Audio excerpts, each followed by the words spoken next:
وَمَا أَرْسَلْنَاكَ إِلَّا رَحْمَةً لِلْعَالَمِينَ. Bismillahirrahmanirrahim. Assalamualaikum warahmatullahi wabarakatuh. Waalaikumsalam warahmatullahi wabarakatuh. Jumpa kembali kita di seri podcast Al-Bayan Media Corp AMC Podcast. Pada Ramadan ini AMC Podcast menghadirkan sosok dan tokoh yang akan menginspirasi kesolehan dan memotivasi ketakwaan. Pada pagi hari ini kita berada di studio alam AMC bersama pemimpin muda Hidayatullah, Ketua Yayasan Al-Bayan Hidayatullah Kampus Utama Makassar, Ustadz Suwito Fatah MM. Assalamualaikum Ustadz. Waalaikumsalam. Apa kabar nih? Alhamdulillah. Alhamdulillah. Sehat, Masya Allah. Beliau menyempatkan hadir di AMC Podcast di tengah kesibukan beliau dalam sejumlah aktivitas Ramadan saat ini yang benar-benar padat dilaksanakan di Kampus Utama Hidayatullah Makassar. Pada pagi hari ini Ustadz, AMC hendak mengajak diskusi. Wah, Masya Allah. Diskusi bercerita tentang seputar puasa Ramadan dalam perspektif dan kaitannya dengan manajemen. Wah. Kebetulan beliau adalah alumni ya. Keilmuan manajemen. Nah, rasanya cukup tepat jika kita pada pagi hari ini mencoba mengulas puasa Ramadan dalam perspektif manajemen. Tafadhal Ustaz, dari mana kita mau mulai ini? Wah, baik. Baik. Bismillahirrahmanirrahim. Assalamualaikum warahmatullahi wabarakatuh. Kepada seluruh pemirsa AMC, pagi ini bersyukur, dan juga Pak Firman, moderator yang luar biasa. Kita ditakdirkan untuk bisa bincang, ngobrol di bulan yang penuh dengan kemuliaan, yakni bulan Ramadan. Nah, memang benar bahwa Ramadan ini menjadi bulan yang Allah janjikan dengan keutamaan-keutamaan di dalamnya, kemuliaan-kemuliaan di dalamnya. Kita harus mengatur waktu sebaik mungkin. Insyaallah. Bagaimana kita bisa memanage waktu di bulan Ramadan ini untuk menangkap seluruh keutamaan yang telah Allah janjikan itu. Jadi kita tidak boleh menyia-nyiakan bulan yang kemudian dihadirkan kepada kita dan kita dipertemukan. Kenapa? Karena boleh jadi orang yang tahun lalu masih bertemu dengan bulan Ramadan, tahun ini sudah dipanggil Allah SWT dan tidak bertemu lagi. Nah, bagi kita semuanya yang hari ini kemudian dipertemukan dengan bulan Ramadan, harus betul-betul bisa memanage waktu dengan baik untuk menangkap keutamaan bulan Ramadan tersebut tentunya. Jadi selain memanage waktu, unsur-unsur atau komponen dalam sebuah manajemen itu apa lagi, Ustaz? Kita berawal dari prinsip besarnya dulu, ya, bahwa kita ingat satu hadis dari Rasulullah SAW yang diriwayatkan oleh Tobrani yang mengatakan bahwa ada banyak orang berpuasa tapi dia tidak mendapatkan puasanya itu kecuali lapar dan dahaga. Ini harus menjadi stressing bagi kita semuanya, bahwa kita berharap menjadi orang yang berpuasa, yang mendapatkan pahala, dan sebagai outputnya kita menjadi orang yang semakin bertakwa kepada Allah SWT. Nah, untuk kemudian kita tidak sia-sia puasa kita harus mengatur, mengatur. Mulai dari manajemen diri, manajemen keluarga, manajemen jamaah, untuk kemudian kita bisa menangkap spirit dari bulan Ramadan ini tentunya. Seperti itu. Kemudian kita bisa menderivasinya lagi. Misalnya dalam konsep manajemen diri. Bagaimana manajemen puasa ini betul-betul kita mulai dengan perencanaan yang baik. Bagaimana kita kemudian mengawal aksi-aksi kegiatan Ramadan itu dengan baik. Dan yang ketiga tentunya kita juga menjadi satu bahan muhasabah dan kita memegang satu prinsip bahwa Ramadan ini harus lebih baik daripada Ramadan tahun sebelumnya. Nah, seperti itu secara berarti sebenarnya puasa Ramadan bisa kita menyebutnya sebagai madrasah ya, madrasah untuk bagaimana belajar tentang manajemen yang baik dan benar. Kira-kira begitu, Ustaz. Yang nanti mungkin bisa diimplementasikan di semua lini kehidupan, di organisasi, kelembagaan dan lain-lain. Kira-kira begitu, Ustaz. Jadi relevansinya Ramadan ini menjadi satu madrasah bagi kita secara pribadi untuk kita bisa memanage hari-hari kita dengan baik ini sesungguhnya menjadi satu proses latihan dalam sebuah madrasah 1 bulan ini dengan baik yang dihadirkan kepada semua manusia. Kan kita memiliki waktu yang sama 24 jam. Tapi kemudian Allah memberikan pahala yang berlebih dibanding bulan-bulan yang lain di bulan Ramadan ini. Nah, bagaimana kita kemudian memunculkan satu kesadaran dalam pribadi kita ya atau keluarga kita untuk merencanakan itu dengan baik, memanage itu dengan baik. Nah, kalau kemudian madrasah Ramadan ini bisa kita tata kelola dengan baik, kita berharap spirit Ramadan ini akan membias pada bulan-bulan setelah Ramadannya. Sebagaimana yang dicontohkan oleh Rasulullah bahwa Ramadan ini nanti hasilnya itu akan dirasakan setelah Ramadan itu kita jalani. Nah, seperti apa kemudian kita bisa mengatur, memanage secara pribadi ataupun keluarga dalam menangkap spirit Ramadan ini. Nah, yang pertama tentu kita harus merencanakan bagaimana ibadah kita di bulan Ramadan ini jauh lebih baik dari bulan-bulan yang ada di luar Ramadan ya, karena Allah menjanjikan pahala yang kemudian berlipat ganda di bulan Ramadan ini, khususnya dalam hal ibadah. Nah, ini juga alam ibadah ini bisa kita manage dengan baik terkait dengan pengaturan waktunya. Contoh misalnya di luar bulan Ramadan kan tidak ada sholat tarawih. Sementara di Ramadan ini ada sholat tarawih, ada qiyam Ramadan, ada kemudian sahur, ada buka puasa, ada kemudian tilawah Al-Quran. Dan ini harus kita atur sehingga kita bisa memaksimalkan waktu 24 jam yang diberikan kepada kita ini untuk betul-betul bisa menangkap spirit Ramadan itu. Perencanaan, pengelolaan waktu.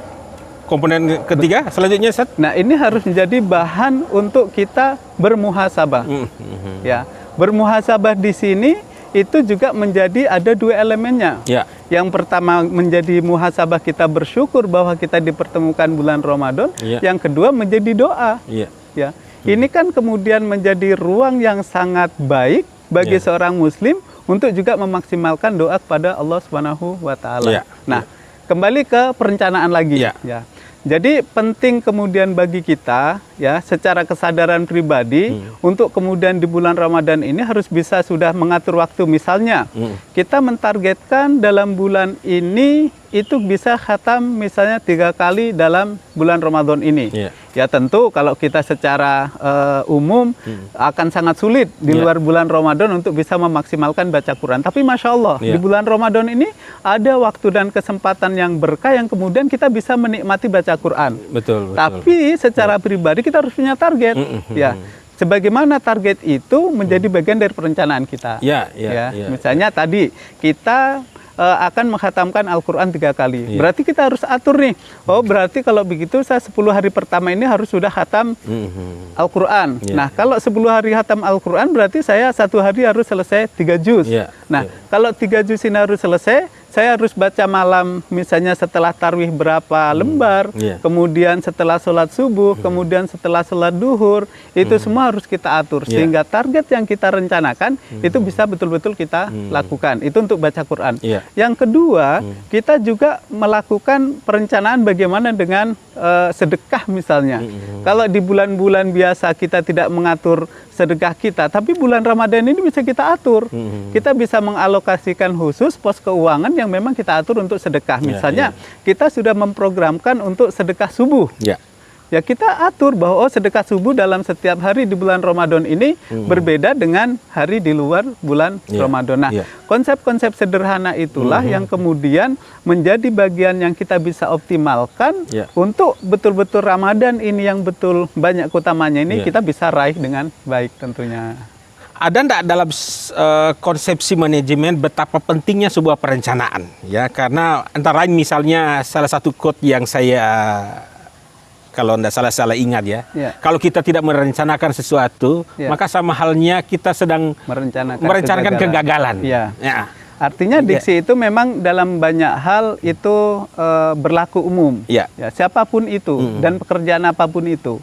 Kalau kemudian kita tidak merencanakan, kita dalam artian ini kita merencanakan kegagalan. Nah, artinya bahwa dari spirit awal kesadaran Ramadan ini yang Allah hadirkan berbeda dengan bulan yang lain, ya kita harus manage baik-baik ini, kita harus rencanakan bagus-bagus supaya itu tadi kita tidak hanya disebut sebagai orang yang berpuasa, tapi kita hanya mendapatkan lapar dan dahaga tadi. Nah itu betul-betul butuh perencanaan dengan baik. Betul. Seperti itu. Ya betapa pentingnya perencanaan ya. Seakan-akan ya kita ingin mengatakan bahwa sesuatu ya kebanyakan dari kita kan kadang menyepelekan itu ya, bahwa nanti aja dah masuk Ramadan baru kita menunaikan apa yang kita ingin ini kan. Ya jika hal demikian ya kemungkinan ya sekian persen pasti tidak akan bisa dilaksanakan kira-kira begitu. Ustaz. Jadi secara umum bahwa umat Islam ini mendapatkan bulan Ramadan semuanya dan juga umat Islam ini diberikan waktu yang sama 24 jam. Mereka akan mendapatkan Ramadan dengan kadar dan kapasitas masing-masing sesuai dengan perencanaannya. Kan seperti itu. Nah, yang pertama tadi bahwa perencanaan manajemen pribadi dalam pengelolaan bulan Ramadan ini menjadi penting. Kenapa? Karena kan orang berbeda-beda dari tingkat aktivitasnya. Misalnya dia kemudian ada seorang yang harus bekerja untuk mencari nafkah keluarganya. Ini juga harus diatur. Bagaimana kemudian mencari nafkah ini menjadi bagian dari ibadah bulan Ramadan, tapi dia juga tidak menyepelekan keutamaan-keutamaan yang lain. Seperti bagaimana dia bisa qiyam Ramadan, dia bisa tiap malam ikut sholat tarawih, kemudian dia bisa juga mengalokasikan waktu untuk baca Quran. Artinya semakin sempurnalah di bulan Ramadan ini waktu yang diberikan Allah kepada setiap orang Muslim itu. Seperti itu. Yang terakhir kalau tidak salah mungkin dalam unsur manajemen itu ada evaluasi, Ustaz. Nah, betul. Kapan saatnya yang tepat kita mengevaluasi? Apakah memang di setiap usai kita melakukan amalan atau bagaimana di Ramadan ini? Evaluasi sekarang atau nanti pas ke Ramadan atau enggak? Dalam Quran disebutkan wal mustaghfirina lil ashar. Jadi beristighfar di waktu-waktu sahur. Ini sebagai bahan untuk kita bermuhasabah sekaligus bertakarub kepada Allah Subhanahu wa taala. Di waktu-waktu sahur itu adalah waktu-waktu diijabah doa dan di waktu-waktu kita memohon ampun kepada Allah Subhanahu wa taala. Inilah dalam konsep manajemen bahwa setiap muslim diberikan waktu untuk bermuhasabah dan juga diberikan waktu untuk berdoa menyampaikan seluruh apa yang menjadi hajatnya kepada Allah Subhanahu wa taala. Kan kemudian kita tahu dalam aktivitas harian kita dengan seluruh kesibukannya barangkali ada yang terlewat dalam peraturan perencanaan yang kita lakukan. Apalagi di bulan Ramadan ini misalnya kita tidak sempat beristighfar misalnya dalam satu hari itu. Nah, kemudian kita merasa bahwa ini ada yang kurang.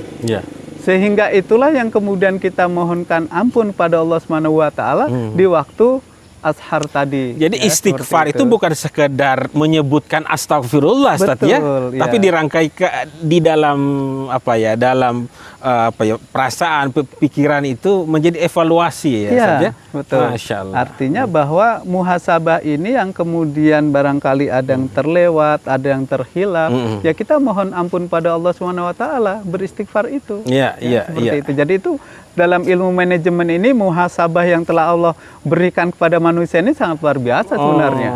Seperti itu. Ada waktu khusus yang kita bisa bermuhasabah, juga kita beristighfar dan juga kita menyampaikan kepada Allah Subhanahu wa taala tentang hajat-hajat kita. Walaupun misalnya memang dalam satu hari dalam sebuah hadis Rasulullah itu beristighfar misalnya tidak kurang dari 100 kali misalnya. Nah, itu kan sebagai juga momentum muhasabah juga. Jadi artinya secara spesifik bahwa tidak juga ada waktu khusus yang kemudian itu dianjurkan untuk kita bermuhasabah, tapi dalam momen-momen yang kemudian dicontohkan Rasulullah juga itu beristighfar dalam satu hari misalnya 100 kali itu juga bagian dari muhasabah. Tapi kalau kemudian kita ingin menikmati bagaimana kemudian kita bisa bermuhasabah sekaligus kita bermunajat kepada Allah Subhanahu wa taala, jadi waktu-waktu sahur tadi seperti itu.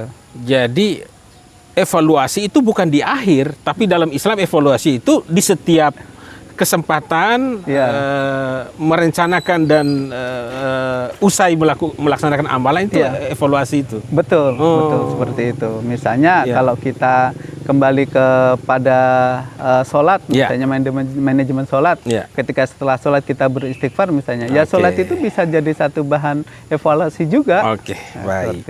Nah, di dalam ilmu manajemen tahapan untuk menyebut sebuah kegiatan yang kita lakukan itu dianggap berhasil dan lain-lain itu berdasarkan indikator apa sih, termasuk dalam kaitan dengan amalan Ramadan kita ini? Ya, sebenarnya kalau kita menyebut berhasil tidaknya, ya nanti madrasah Ramadan ini akan kelihatan ketika Ramadan itu sudah lewat.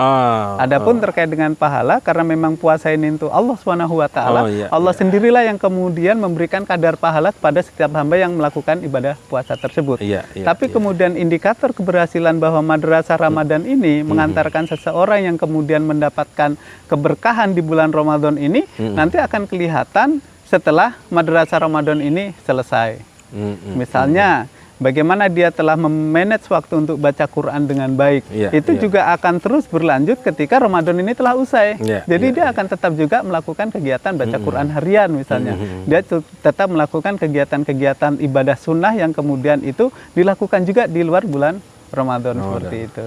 Masya Allah, Masya Allah. Ini perbincangan kita pada pagi hari ini cukup memberikan inspirasi bagi kita agar apa yang menjadi aktivitas kita bisa kita rencanakan, kita laksanakan dengan terukur dan lain-lain, termasuk dengan evaluasi.